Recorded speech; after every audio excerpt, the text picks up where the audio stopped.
So, unang position, ay unang part sa pelvis is yung pelvic and upper femora. So, yung pelvis, tapos yung upper ng femur, upper part. So, meron lang siyang tatlong projection.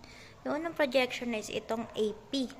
Pag APN, normal lang siya, nakasupine si patient, nakahiga. Tapos, yung feet niya, tatandaan mo, yung pagitan ng dalawang paa ni patient is 8 to 10 inches.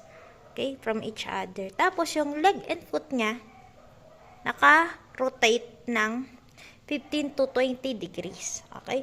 Pagka medial rotation ang makikita, greater tubercle. Kapag naman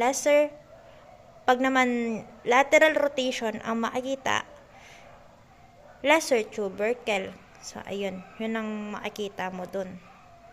Next naman, yung lateral projection niya. Yung lateral projection, pwede mong gawin in two ways. Pwedeng lateral recumbent, pwedeng upright.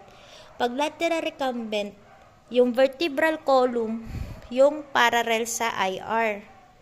Tapos, pag naman upright, MSP, yung parallel sa IR. Yung true lateral, pag tinanong ka naman kung ano yung true lateral projection dyan, eto. Okay? Parallel siya sa IR. True lateral. Tapos yung dalawa na yan, lateral projection ng pelvic girdle. Then last is yung kay dorsal decubitus lateral projection. Kay Berkebel, Fisher, and Albrecht. So, ayan. Doon nyo makikita yung Gallwing sign. Gallwing sign, tapos fracture dislocation of acetabular rim, tapos dislocation of femoral head. So, sila yan.